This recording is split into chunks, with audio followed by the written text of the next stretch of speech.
al tema que me ocupa en esta tarde. Y como pueden ver en el boletín, ahí está: ocúpate de tu tarea. Ocúpate de tu tarea. Los seres humanos somos propensos a distraernos con mucha facilidad. Y eso lo podemos decir con mucha propiedad. Donde a veces nos desenfocamos en las cosas que comenzamos. Y la distracción es un arma que el enemigo sabe utilizar tremendamente para sacarnos a nosotros del propósito para lo cual nosotros hemos sido llamados. Todos tenemos que aprender a enfocarnos. Si hay alguna disciplina que necesitamos desarrollar, ejercitarnos en nuestra vida cristiana, es en poder desechar la distracción en nuestra mente, en nuestra vida, en las cosas que nosotros podemos hacer y buscar el máximo provecho de lo que estemos desarrollando en nuestra vida. Necesitamos crear hábitos y disciplina para lograr el sentido de responsabilidad que nos depara la vida. Y yo creo que no estoy hablando nada raro, eso todos estamos de acuerdo, que si nosotros no aprendemos a disciplinarnos y hacer las cosas en el orden correcto, no llegaremos muy lejos en ningún área que nosotros podamos emprender. La perseverancia o la insistencia en terminar nuestras tareas no es algo natural para la mayoría de las personas. Por lo general, comenzamos algo con mucho ímpetu, pero al poco tiempo como que ya empezamos a aflojar y ya como que le perdemos el gusto a lo que comenzamos. Y por lo general eso es algo que necesitamos vencer. Y digo que necesitamos vencer porque los que hemos sido llamados por el Señor, hay un llamado serio de parte de Dios para los hombres. Y cuando digo un llamado serio es porque hay un alto grado de responsabilidad que está en juego si nosotros no sabemos o no aprendemos a disciplinar áreas en nuestras vidas. A los padres, por ejemplo, les cuesta trabajo a veces enseñarles a sus hijos a terminar sus tareas diarias, porque los niños se distraen fácilmente. Los niños usted los puede tener ahí y de repente pasa un mosquito y inmediatamente el niño se distrae con el mosquito que pasa y se desconcentra. Y uno tiene que estar entonces formando el hábito que aunque pase un mosquito, aunque pase un cocodrilo, que pase lo que sea, que el niño pueda estar concentrado en lo que se le está exigiendo. Y esos son buenos hábitos, el poder nosotros trabajar en esas áreas, crear buenos hábitos en el corazón de los creyentes. La vida muchas veces se parece a la historia y quise traer una historia que leí que me llamó la atención. A la historia de un trabajador en una fábrica allá en la Rusia en el tiempo de la Unión Soviética, donde las autoridades detectaron de que se estaban produciendo robos en las fábricas. Los mismos trabajadores estaban extrayendo cosas de la fábrica. Y pusieron entonces guardias para vigilar. Tal vez en ese momento no estaban las cámaras, no existían las cámaras todavía, como se conocen hoy. sabemos que estamos en un sitio y hay varias cámaras y de varios ángulos están las tomas de todas las personas que están en un lugar.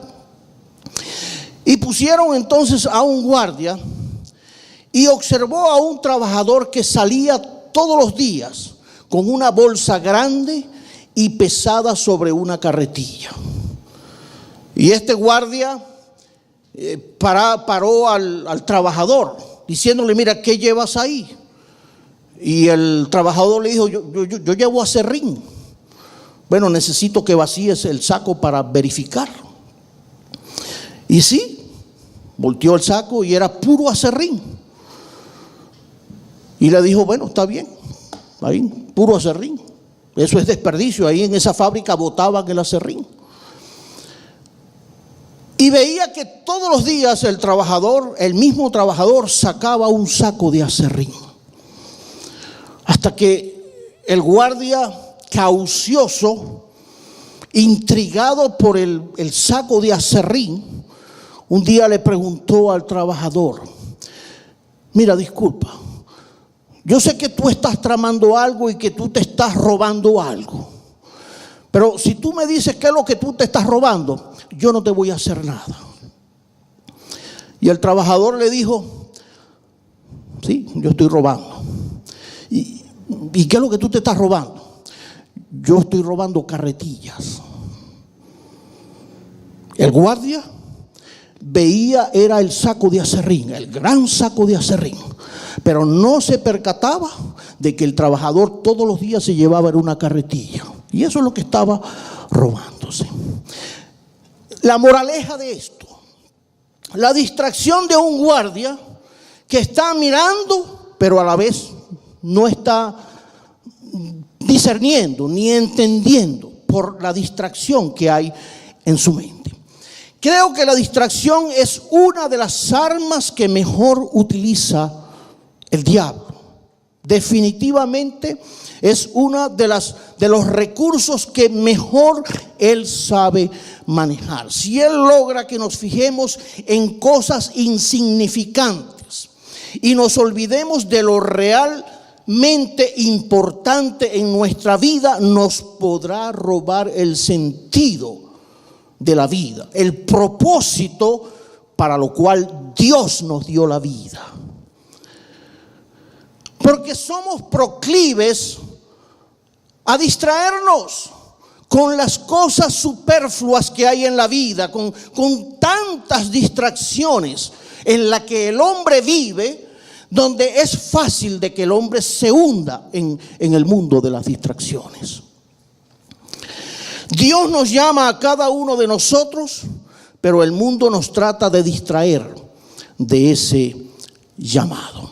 Ahora sí quiero que vayamos al libro de Colosenses y vamos a leer algunos versículos de la palabra del Señor. En Colosenses capítulo 3. De paso quiero felicitar a Joel, ya que varias personas me han comentado de su enseñanza el domingo pasado. Todavía yo no la he escuchado. Creo que es el único que todavía no la he escuchado. Pero me regocijo de saber pues de que Dios lo utilizó, Dios lo usó para traer una enseñanza oportuna a la iglesia. Vamos a Colosenses capítulo 4, desde el verso 15 al 18.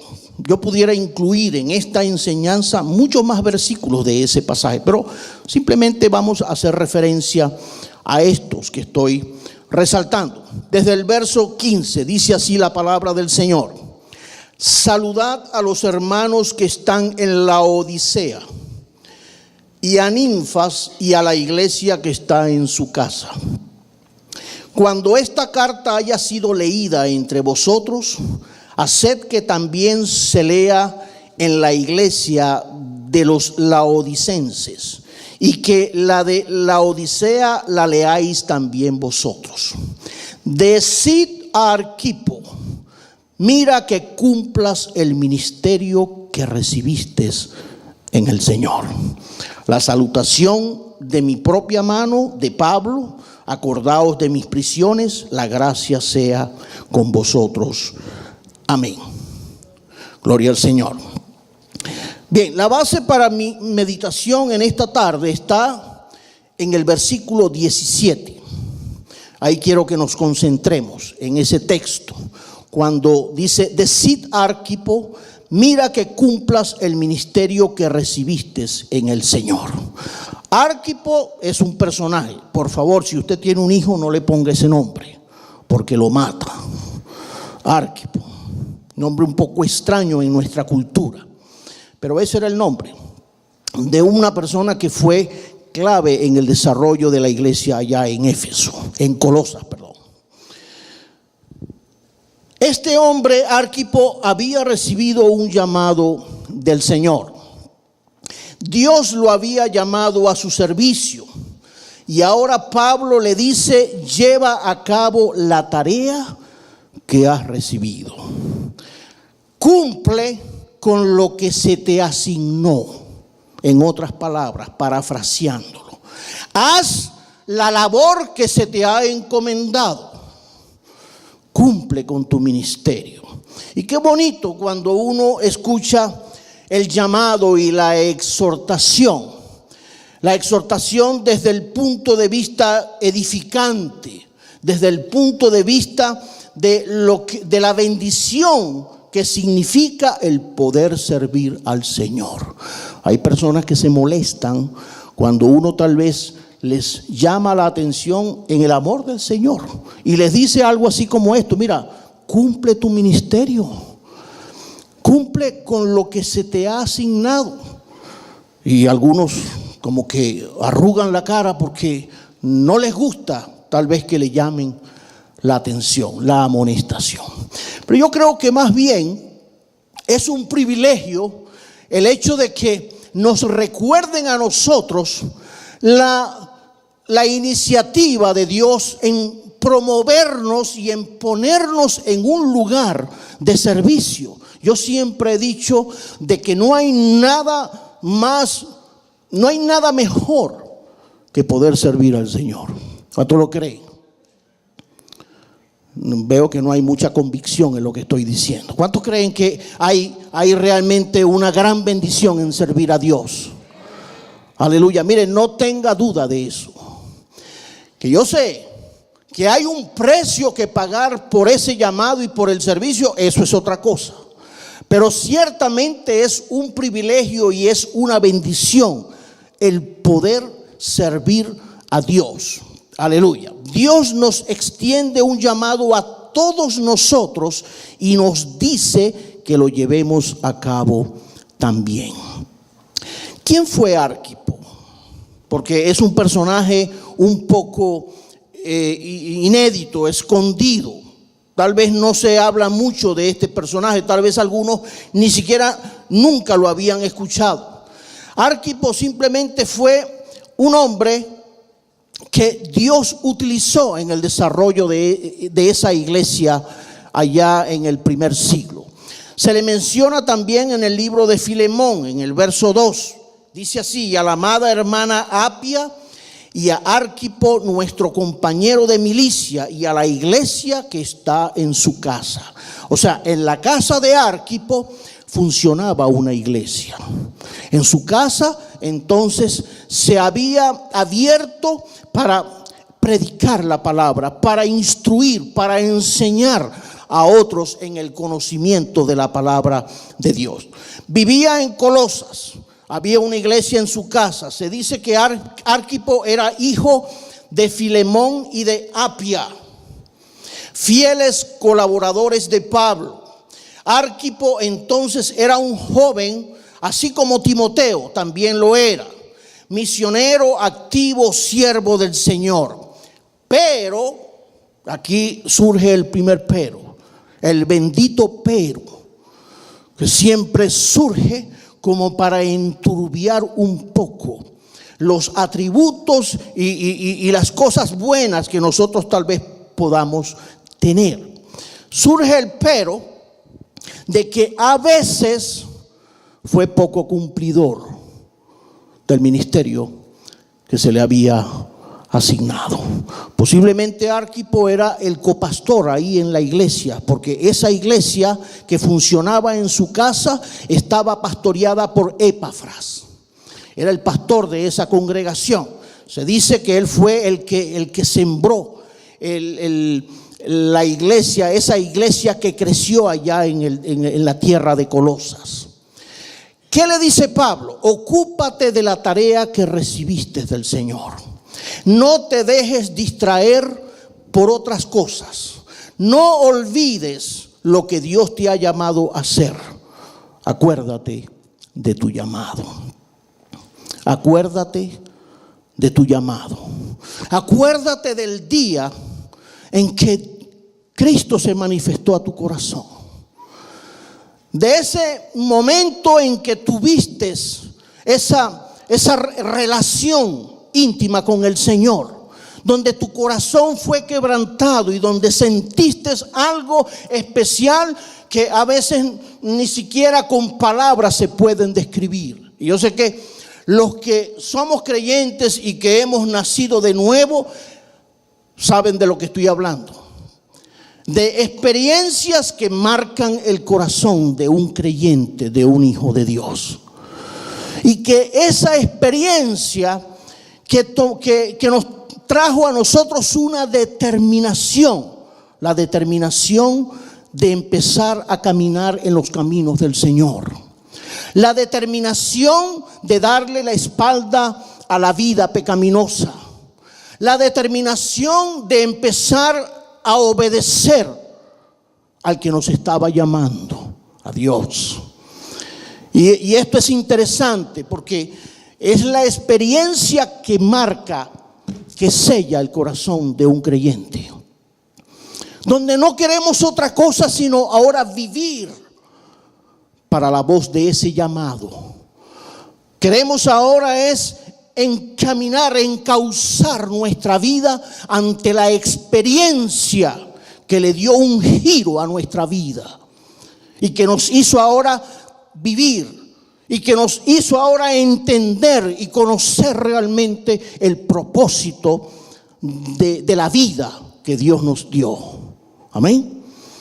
Yo creo que esa es la experiencia que marca la diferencia en un creyente nacido de nuevo y en creyentes que todavía no han nacido de nuevo. Y usted puede decir, ¿y cómo es eso?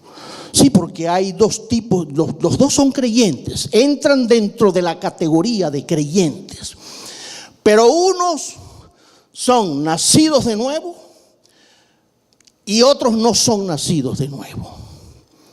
Más adelante voy a tratar de explicar un poco esto, pero quiero desarrollar un poco más la parte del llamado que Dios hace. Pablo le dice a Arquipo, ocúpate de la tarea que recibiste del Señor. No te dejes distraer por otras cosas.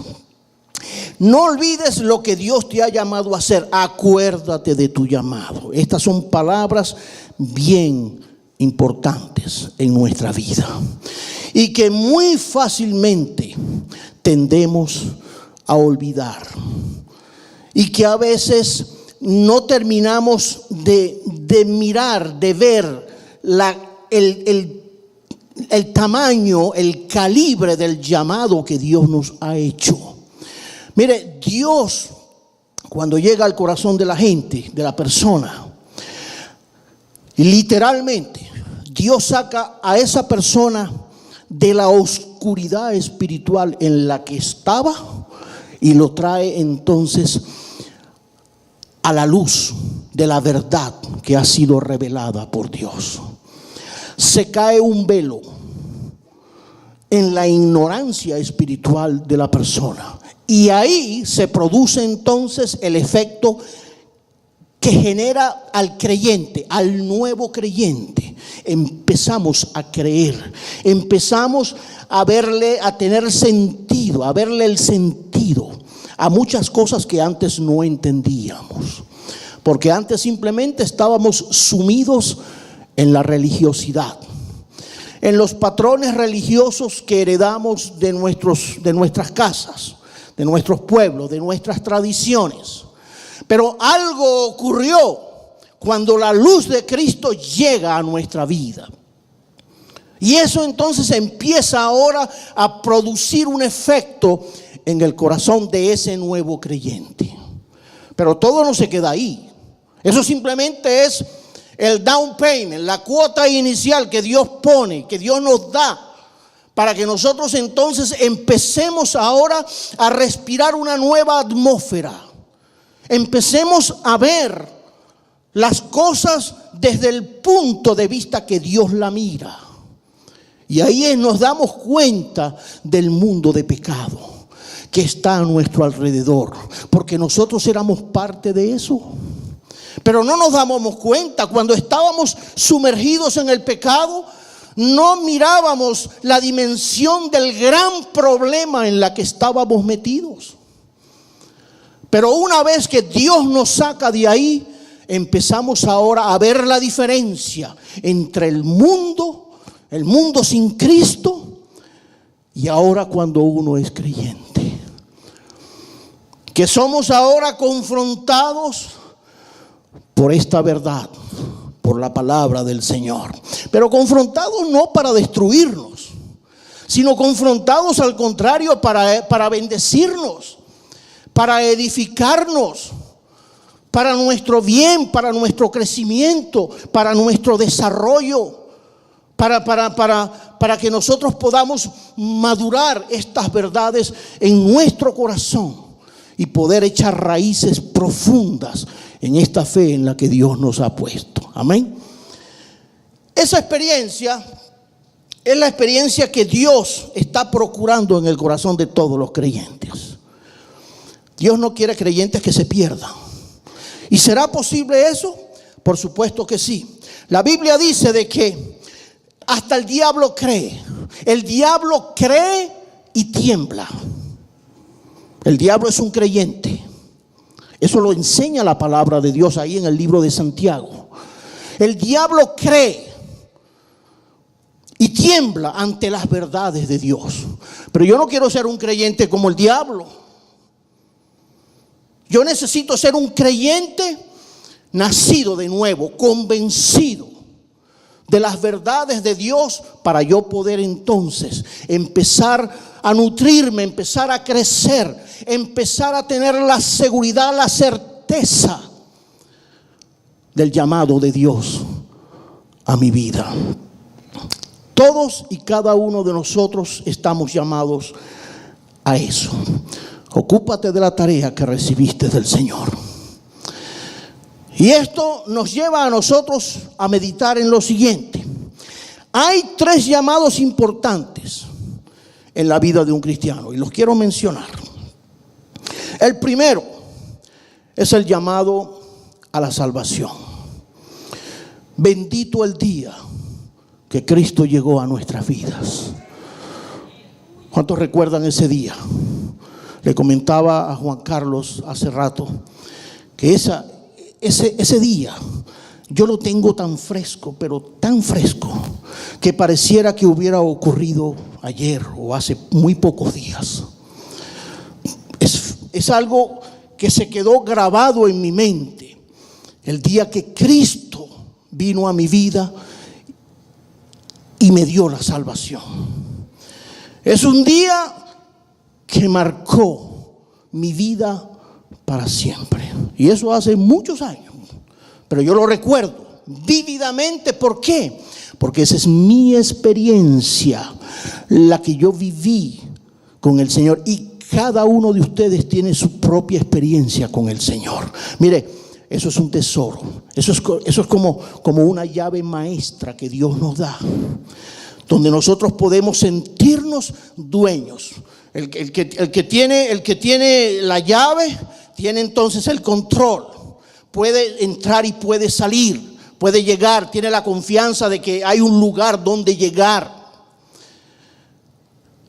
La salvación es algo como eso. Es la experiencia más maravillosa que Dios le da a una persona cuando está en oscuridad espiritual y llega a la luz de Cristo.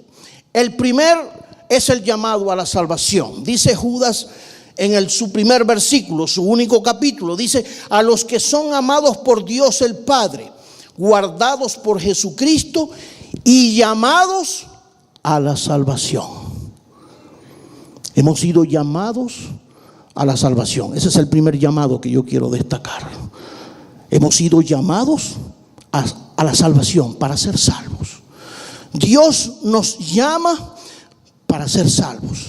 Dios llama a todos los hombres para que los hombres procedan al arrepentimiento, para que los hombres se salven, para que los hombres no se condenen, para que al final de la vida, cuando el hombre tenga que presentarse delante del Creador, pueda tener la confianza y la seguridad de que la salvación es de él, le pertenece.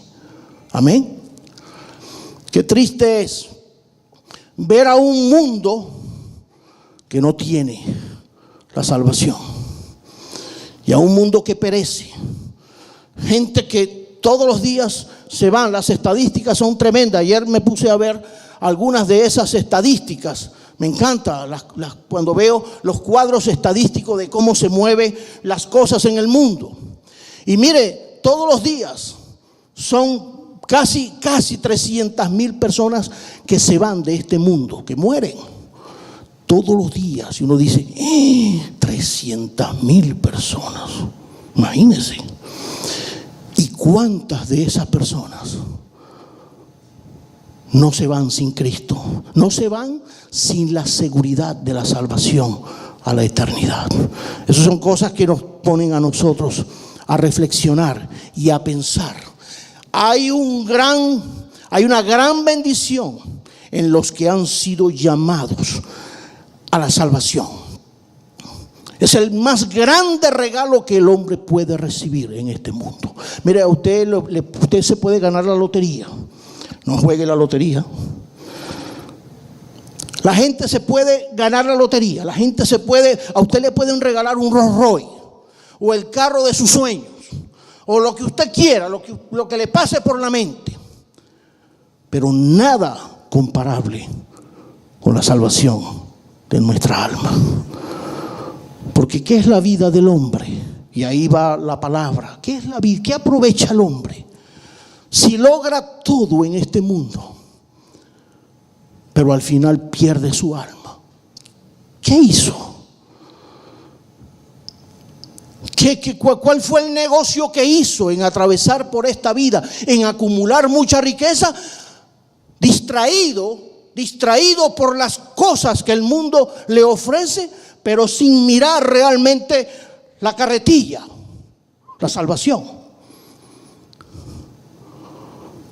Sin mirar realmente lo que tiene importancia y que es lo que va a definir nuestra eternidad el día que nos toque presentarnos delante del Señor. Ojalá tengamos una larga vida. Yo no sé cuántos quieren vivir 100 años. Pero hay gente, mire, que tienen 100 años y todavía, no, yo quiero vivir más.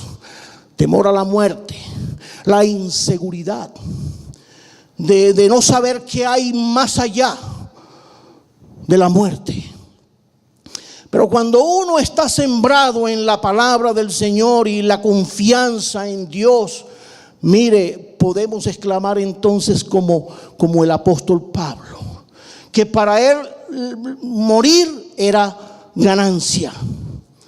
Morir más bien era recibir ya el premio, la corona que el Señor nos ha prometido a todos los que hemos recibido la salvación.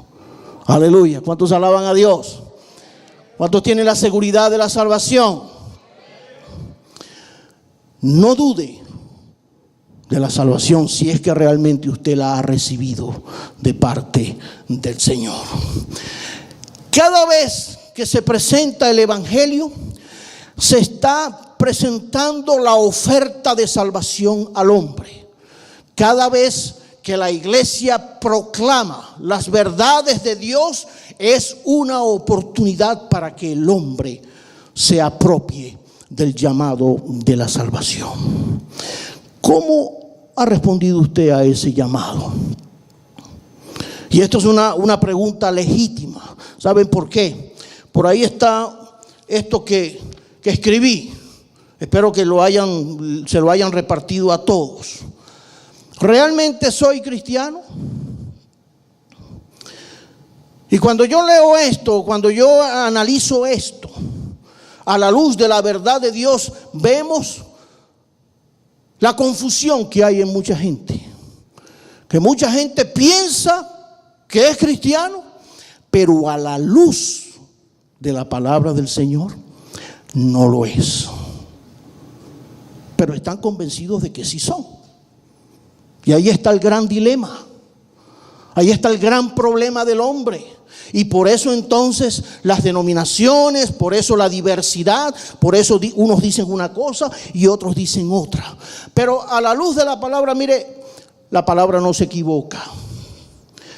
La palabra fue dada una vez y para siempre a los hombres, para que los hombres ahora conduzcan su vida a través de estas verdades que han sido reveladas. No hay confusión. No hay nada que buscar por otro lado. La verdad fue revelada acá. Y por eso cuando escribo esto, lo escribo porque me da dolor. Como sé que le puede dar dolor a muchos de ustedes el ver la condición y la situación en la que está la iglesia, en términos generales, sin entrar en los detalles, donde hay mucha gente todavía inmersa en el pecado, pero son cristianos, son creyentes, tienen una iglesia, van regularmente y ofrendan, y algunos participan, pero viven una vida licenciosa, viven una vida que no es consona con lo que la palabra enseña. Entonces ese tipo de cristianismo, la palabra lo condena, la palabra la señala, y yo no quiero ser parte de ese grupo que se identifica con ese tipo de evangelio distorsionado, porque al final, cuando comparezcamos delante del Señor, ahí entonces serán apartados unos y serán apartados otros hacia el otro lado. Eso es lo que nos enseña a nosotros la palabra de Dios. ¿Cómo hemos respondido nosotros a este llamado? Cada vez que has escuchado acerca del amor que llevó a Jesucristo a la cruz, cada vez que has leído acerca de su oferta de salvación, cada vez que alguien te ha compartido el mensaje, representa un llamado que Dios te hace. ¿Y sabe qué es lo que va a juzgar al hombre? El Señor no va a tener ni siquiera que abrir la boca en el juicio de los hombres. Lo que va a juzgar al hombre es la palabra que fue dada a los hombres. Esta es la palabra que va a juzgar a la humanidad cuando tengamos que comparecer delante de Él. No ignores su llamado. No descuides la oferta que Dios te hace. Algunos sienten el deseo en su corazón de responder al llamado de Dios, pero dejan que otras cosas los distraigan de su llamado y dicen, bueno, después.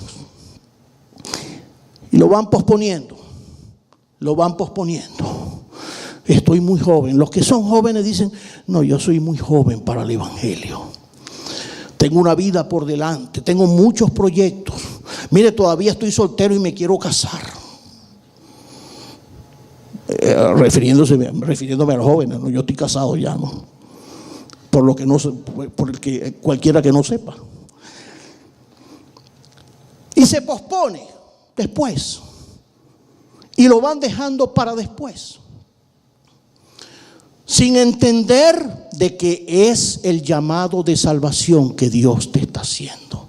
Es la oferta. Y mire, ¿sabe cuántas personas han desechado la oferta de salvación y ese mismo día o al día siguiente fallecen en un accidente. Y simplemente dejaron pasar la oportunidad del llamado de salvación que Dios les estaba haciendo. Es triste, pero esa es la realidad que ocurre en muchas oportunidades. Dice la palabra: a cuantos lo recibieron, a los que creen en su nombre, les dio el derecho de ser hechos hijos de Dios. Aleluya. Dele un aplauso al Señor por ese regalo precioso que Dios nos ha dado. El segundo llamado es para los que ya han respondido al primer llamado. El primer llamado es el llamado a la salvación. El segundo llamado es un llamado a la santidad. ¿Qué es la santidad? Porque es un concepto etéreo, es un concepto que no cabe mucho en el mundo moderno. Santidad. Y es algo que a veces se diluye sin nosotros poder discernir realmente las exigencias del Señor ante un llamado. Así como Dios hace el primer llamado a la salvación, Dios hace un llamado a la santidad. Ahora, ¿será que hay un concepto de santidad distinto el mío al que usted maneja? ¿Será que yo puedo interpretar la santidad en mi manera de ver, en función de mi preparación, de mi cultura, de lo que a mí me conviene o a mí me gusta? ¿O será que hay una palabra determinada por Dios en la cual todos necesitamos atender? Y yo creo que ahí está precisamente gran parte de la confusión que hay. ¿Qué es santidad? Ser santo significa estar separado de lo que no le agrada a Dios. Algo santo es algo que Dios aparta para sí.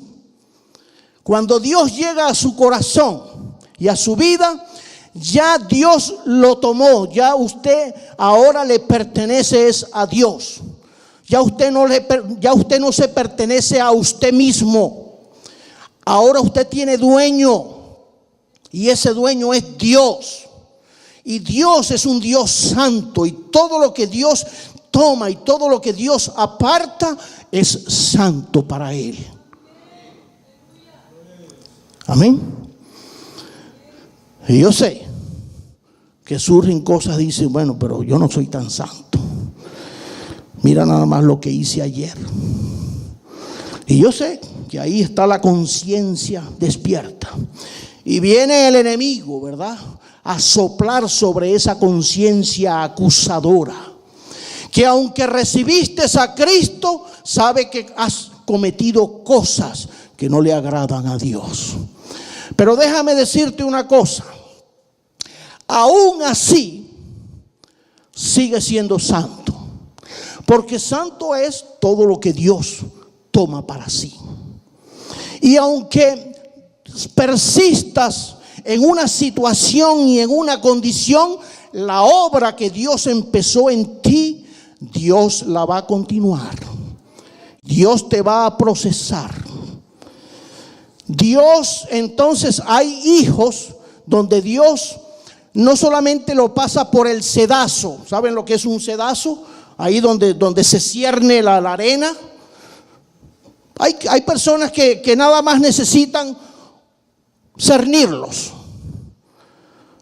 Pero hay otros, eso hay que meterlos en el horno. Primero hay que meterlos en una trituradora. Dios los tritura y después que está triturado, entonces aquello lo mete en el horno para la purificación.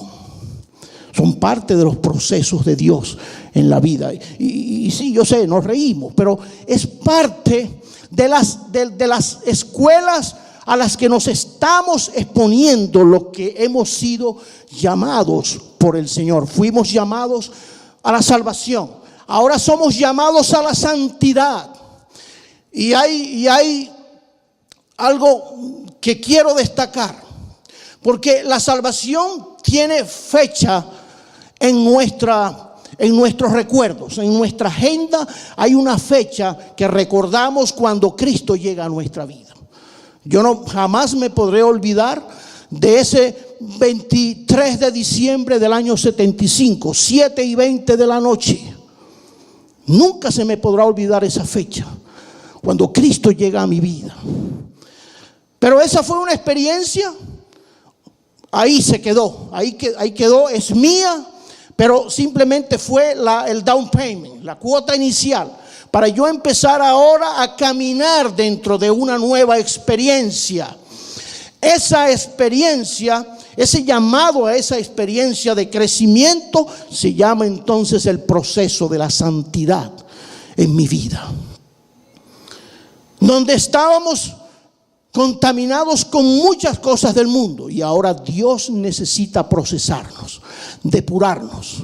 Por eso necesita entonces meternos en el sedazo o meternos en el horno o meternos en la trituradora y llevarnos entonces a un proceso complejo muchas veces para nosotros entonces poder ser lo que al final Dios quiere y espera de cada uno de nosotros. Yo siempre digo esto, cuando vemos ejemplos por lo menos en la Biblia, personajes como Pedro, nadie más típico que Pedro, el Pedro de la Biblia, el Pedro del Nuevo Testamento, de los Evangelios, nada se parece al Pedro del Nuevo Testamento en sus cartas escritas y en el libro de los Hechos. Parecieran dos personajes totalmente distintos el uno al otro. Y es el mismo hombre, pero el mismo hombre que fue procesado por Dios. Al final de la vida, Pedro ya estaba preparado para la eternidad. Al final de sus días, Pedro pudo dar su propia vida por la verdad, por lo que Dios había hecho en él. Ese proceso de santificación es el segundo llamado que Dios nos hace.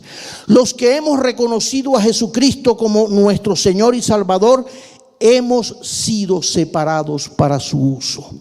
Como resultado tenemos entonces que purificarnos de muchas cosas mundanas que todavía persisten en nuestra vida, de impurezas, para nosotros poder vivir entonces en la santidad que Dios está esperando.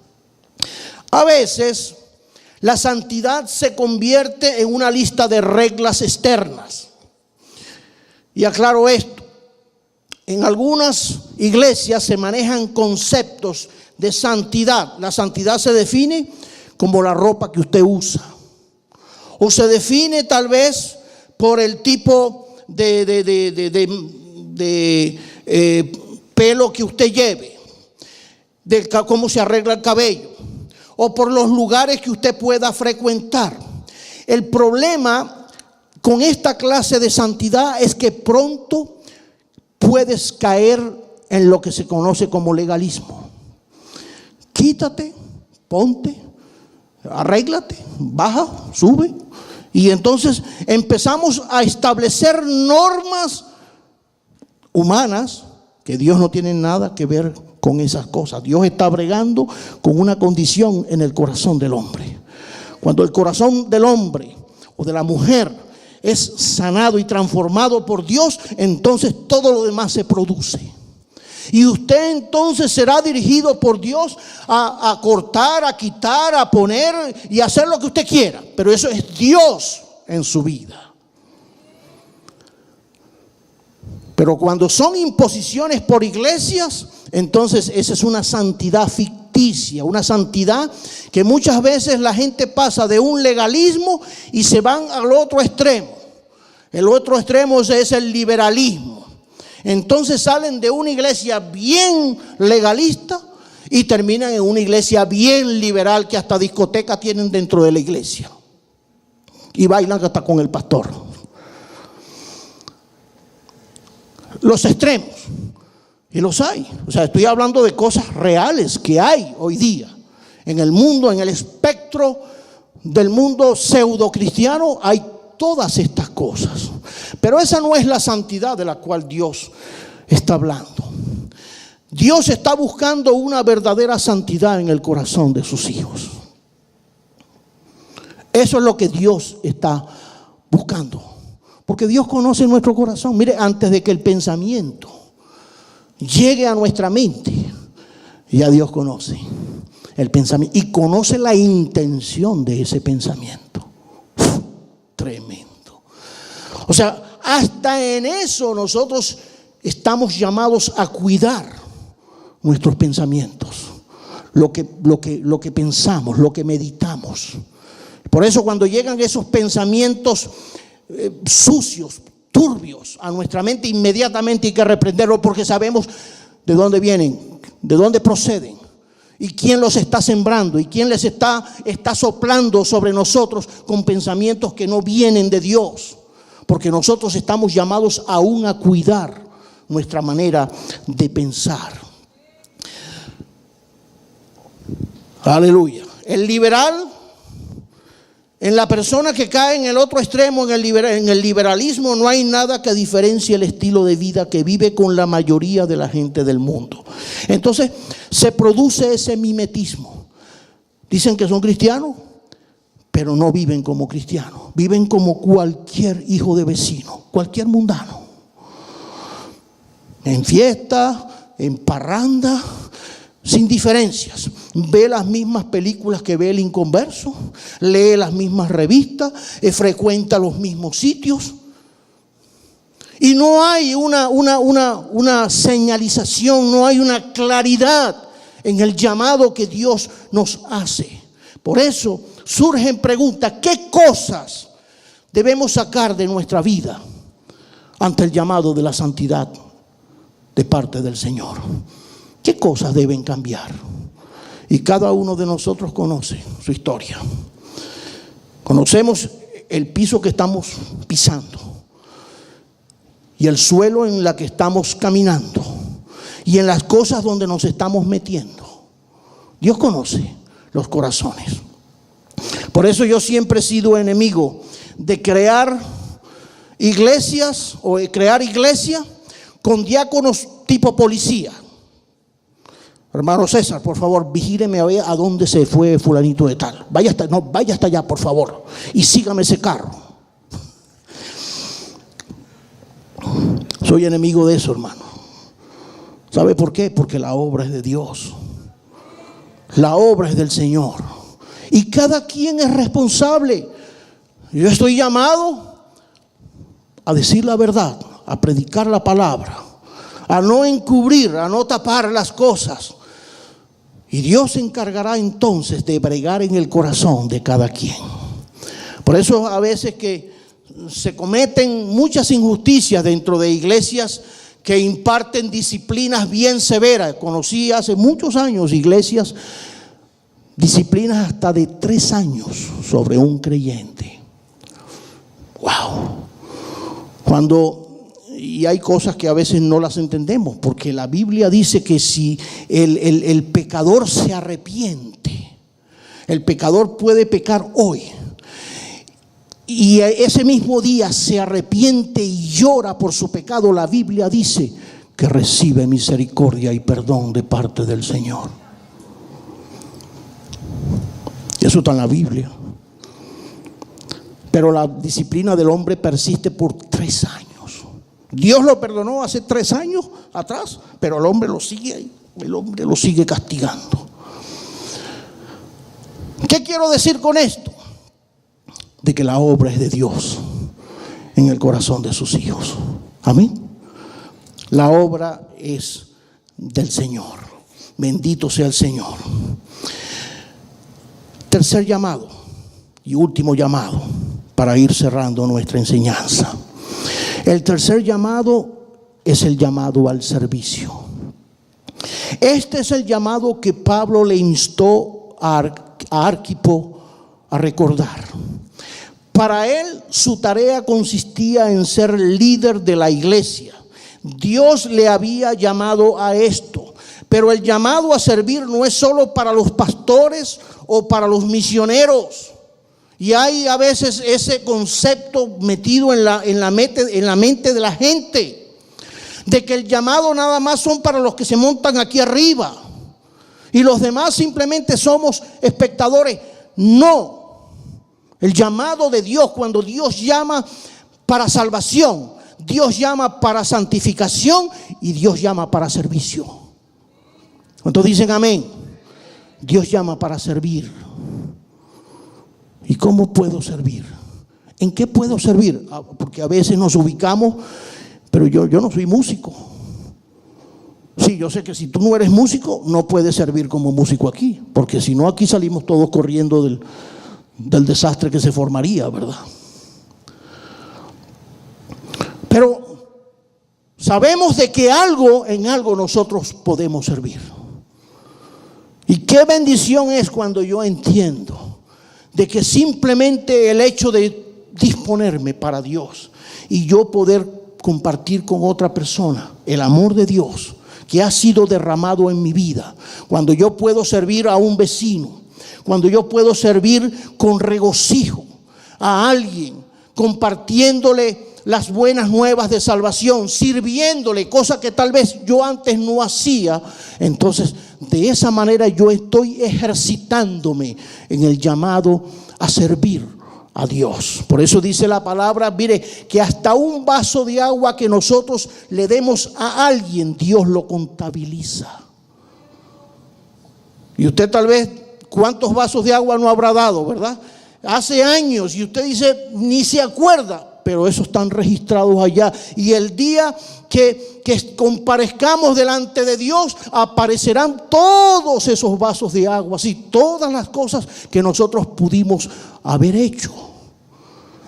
Cuando yo entiendo esto, entonces yo entiendo de que Dios me puede utilizar a mí de cualquier manera. No solamente predicando, no solamente cantando, no solamente ministrando desde acá, sino que yo puedo ser un instrumento en las manos del Señor. Todo está en la disposición que yo pueda tener para Dios.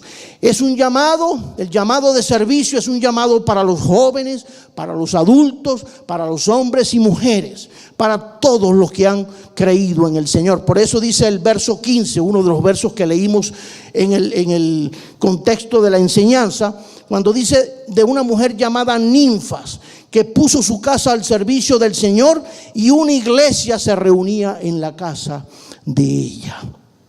Todos, sin excepción, tienen un lugar de servicio en la obra del Señor. Mire, aquí traje algo como un recuento histórico para que ustedes vean la bendición que representa el poder servir al Señor. Aun cuando admiramos a Pablo como el gran apóstol de la fe, no debemos olvidar a los muchos cristianos consagrados que lo ayudaron en el ministerio.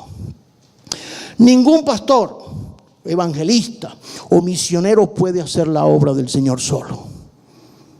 Nadie puede hacer la obra de Dios sin la colaboración de otros. Por eso vemos los colaboradores que Dios puso al lado de Pablo.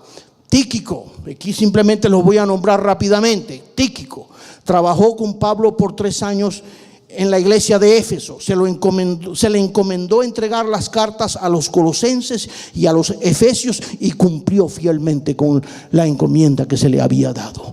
Onésimo era el esclavo fugitivo de Filemón y que Pablo había ganado para Cristo. Pablo lo acompaña junto a Tíquico para entregarle la carta a su amo Filemón. Aristarco fue un cristiano destacado y fue compañero de Pablo en la terrible tormenta en el viaje a Roma. Juan Marcos, primo de Bernabé y el autor del Evangelio según Marcos. Pablo al principio lo desechó como compañero de viaje cuando Juan Marcos desertó del primer viaje misionero. Luego Pablo reconoció lo valioso y útil que fue en el ministerio. Justo trabajó con Pablo y le animó mucho en los días de larga prisión. Epafras, gentil, probablemente el pastor fundador de la iglesia de Colosas, gran colaborador del ministerio de Pablo, prisionero junto a Pablo. Lucas fue el médico gentil que se unió a Pablo en Troas y autor del Evangelio de Lucas y del libro de los Hechos. Demas fue compañero de Pablo en su primer encarcelamiento. Luego abandonó a Pablo y se apartó de la fe por amor a este mundo y se fue a Tesalónica. Arquipo era valioso colaborador, pero por alguna razón estaba descuidando el llamado de Dios, y Pablo tuvo que enviarle la exhortación a continuar adelante. Y cuando uno ve la historia de cómo se desarrolló la iglesia en aquel tiempo, vemos entonces lo valioso del aporte de cada uno de los que eran parte de ese llamado, llamados a la salvación, llamados a la santidad y llamados al servicio. Porque hicieron el equipo ideal, el team ideal para poder expandir el mensaje del evangelio en un tiempo bien complicado y bien difícil. Cuando digo un tiempo bien complicado, es un tiempo así como el nuestro hoy día, un tiempo bien complicado y bien difícil para llevar el evangelio.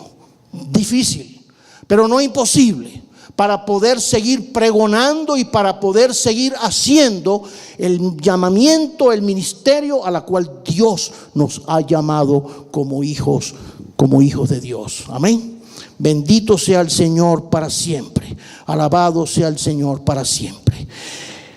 Ese tercer llamado entonces nos hace a nosotros reflexionar. Dice Efesios 2:10, porque somos hechura de Dios, creados en Cristo Jesús para buenas obras, las cuales Dios dispuso de antemano a fin de que las pongamos en práctica. Voy a pedirle al músico, por favor, que pase adelante. Mire, es un gran honor, es una bendición el poder servir al Señor. Y como una vez le escuché decir a un pastor, y eso se me quedó a mí grabado, hace muchos años se me quedó grabado en el corazón. Cuando aquel pastor decía, cuando le hacían la pregunta, que si él no hubiera sido pastor, ¿qué hubiera sido?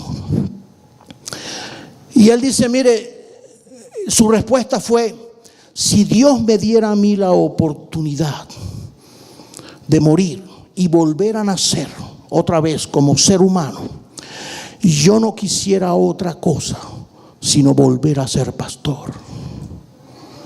Pero con la experiencia acumulada de mi primer pastorado y poder entonces ser un buen pastor y poder servir con integridad y poder dar lo mejor de mi vida al servicio de Dios, no hay mayor privilegio que servir a Dios. Y recuerdo hace muchos años, y es algo que también yo leí y me impactó, en uno de los libros de Billy Graham, libros escritos allá en los años 60, donde a él le ofrecieron postularlo como un candidato presidencial aquí en los Estados Unidos. No sé si por los republicanos o por los demócratas, no sé, no recuerdo. El asunto está en que le hicieron una oferta para que él pudiera tener la opción, ya que era un hombre con una alta moralidad y un hombre asesor de presidentes, un hombre con un alto concepto de lo que es la vida cristiana. ¿Y saben lo que contestó Billy Graham? Rebajarme yo, dejar yo la posición que Dios me ha dado como embajador de Él para ser el presidente de una nación, de un territorio. No, yo no cambio esto.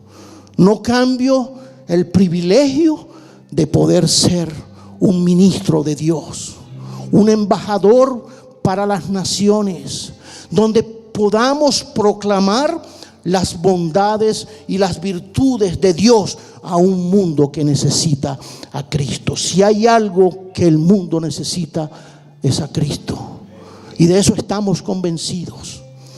El hombre no tiene otra alternativa. la salida, la única salida que el hombre tiene es acercarse a Dios, es conocer a Jesús, es poder recibir de la gracia por la cual Él vino a morar en nosotros. No descuides tu tarea, más bien tómala ahora en serio, bien en serio, el llamado que Dios te ha dado, el privilegio de ser llamado hijo de Dios. Ocúpate de tu tarea. Si no sabes cuál es, pídele a Dios en oración que te dirija y empieza a servir. Pastor, aquí estoy. ¿Para qué soy bueno? Mire qué lindo es cuando uno ve la disposición de la gente. Pastor, aquí estoy. Hay gente que me llama, pastor, yo estoy dispuesto a servir en lo que usted me ponga. Qué bonito. Porque ahí hay bendición. Porque es la disposición del corazón. Y cuando una persona se dispone de esa manera, mire, llega lejos. Porque Dios bendice al varón y a la varona de deseo, dice la Biblia. Al que desea servir a Dios y desea hacerlo con pasión, con integridad, sabiendo de dónde Dios lo sacó y dónde Dios lo ha puesto, entonces no hay mayor privilegio que poder hacerlo para el Señor. Busca las necesidades que tú puedas llenar y pídele al Señor que te ayude a servir bien. ¿Cómo has respondido al llamado de Dios? ¿Has aceptado su llamado a la salvación? Y esta es una buena pregunta ya para concluir. Aquellos que todavía no han entregado su corazón a Dios. Y uno puede decir, pero ¿cómo es posible si todas las caras me son conocidas? Sí, pero aún así, dentro de la gente que seguía a Jesús, había muchos que lo seguían, pero a distancia. Les llamaba la atención, les robaba la atención eso que producía Jesús, pero hasta ahí todavía no habían entregado su corazón al Señor. Y por eso el llamado Dios lo hace cada vez que se enseñe el evangelio. Está el llamado de Dios para salvación. Aquellos que todavía no han conocido de la gracia de Dios, hoy, dice la Biblia, hoy es día de salvación. Hoy es día para ponernos a cuentas con el Señor. ¿Estás respondiendo al llamado de santidad? Cada quien conoce su vida y conoce sus pasos. Cada quien conoce su lado oscuro, su carta bajo la manga. Cada quien conoce. Y Dios está mirando nuestras vidas y nuestros corazones. ¿Has oído del llamado para servir? Por supuesto. En nuestras iglesias siempre se enseñará el llamado al servicio. ¿Saben por qué? Porque la mies es mucha, dice la Biblia, pero los obreros son pocos. Son muy pocos los que se disponen a servir al Señor. Las distracciones en el mundo tienen más peso en el corazón de muchísimos creyentes, ocupados en tantas cosas. Para terminar, quiero leer otra cosa que saqué, que me llamó la atención y que cala perfectamente en lo que en esta tarde hemos compartido. Y ya con esto termino.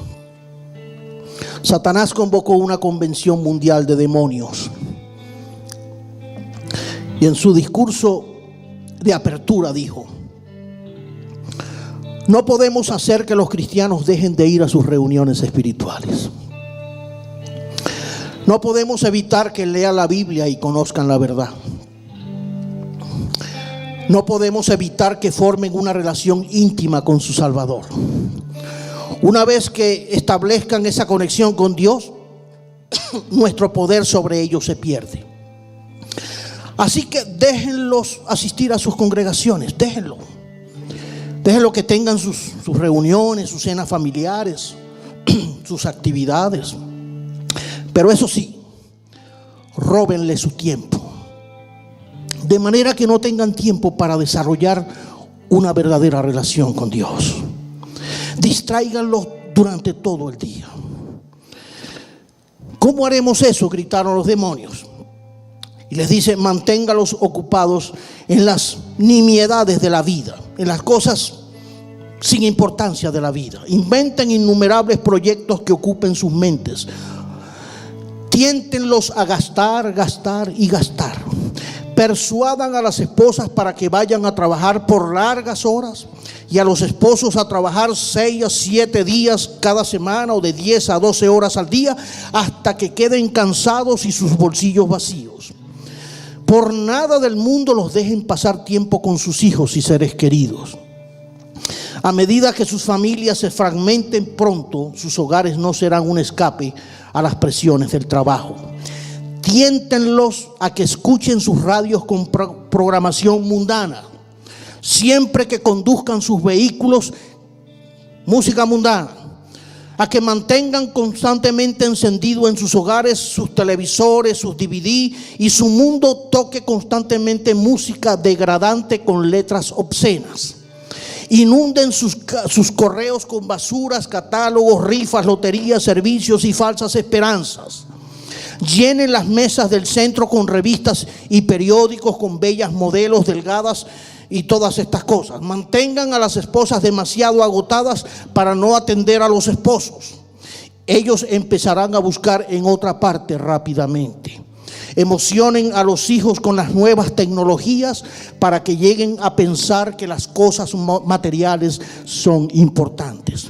Y cuando tengan reuniones de tipo espiritual, involúcrenlos en chismes y charlatanería para que salgan de ahí con sus conciencias perturbadas. Y pronto estarán trabajando con sus propias fuerzas, sacrificando su salud y su familia por el bien de la causa. Funcionará, le dijo el diablo, agregó triunfante. Cuando yo leo esto, estamos leyendo un diagnóstico de muchas verdades en la cual las cosas a nuestro alrededor nos distraen y no nos dejan mirar el llamado que Dios nos ha hecho cuando Dios nos sacó de las tinieblas en las que estábamos y nos puso en el camino de la eternidad, en el camino de la santidad y en el camino del servicio. El Señor nos ayude. Iglesia Casa de Alabanza, Iglesia del siglo XXI, el Señor nos ayude, porque son tiempos bien tremendos y bien difíciles, donde muchos se apartarán de la fe, dice la Biblia, que en los tiempos postreros muchos abandonarán la fe y se irán detrás de fábulas y apostatarán de lo que recibieron, de lo que creyeron. Y eso es lo que está ocurriendo hoy día. Por eso el Señor nos llama para que nosotros podamos poner nuestra mirada en el Señor. Ocúpate de tu tarea. Ocúpate de tu responsabilidad como hijo de Dios delante del Señor. Vamos a estar en pie en esta tarde y vamos a orar, porque yo sé que Dios nos habla, que Dios a veces nos aprieta, pero lo hace porque nos ama, lo hace por nuestro bien, para que nosotros entonces enderezcamos nuestros pasos y volvamos a la fuente, a la experiencia, esa experiencia. Por eso una de las iglesias del Apocalipsis habla precisamente de volvernos al primer amor, a esos primeros días donde soñábamos, donde vivíamos, donde respirábamos, solamente era Cristo, donde no queríamos otra cosa sino impregnarnos de la gracia y del amor del Señor. Ocúpate del llamado que Dios te ha dado. Ocúpate en la salvación que Dios te ha regalado. Ocúpate de eso. Desecha las distracciones que te roban, que te apartan, que te quitan y que no te dejan nada a la final bueno. El Señor nos ayude y vamos a orar. Y mientras oremos, la invitación está abierta para aquel que quiera en esta tarde, que haya recibido el llamado a la salvación. El altar está abierto. Las puertas están abiertas para que vengas al Señor y no postergues más, ni un día más en tu vida, el llamado que Dios te hace. Señor Jesús, gracias. Tu palabra nunca regresa a ti vacía. Siempre trae un propósito, Señor. Y yo sé que hoy tú has hablado, Señor, al corazón de la iglesia. Porque todos nos identificamos, Señor, con este llamado o con estos llamados. El llamado, Señor, a la salvación, donde ya no queremos más vivir en el mundo, en el engaño, Señor, que presenta un mundo falso. Un mundo, Señor, que cada día se hunde más. Gracias, Señor, por aquellos que todavía no han respondido a este llamado, pero que hoy tú los llamas para que den el paso delante de ti, recibiéndote a ti como Señor y Salvador de sus vidas. Gracias, Jesús. Gracias, Señor, una vez más. Gracias por aquellos que estamos en el proceso de santificarnos cada día más, Señor. Ayúdanos para cada día parecernos más a ti.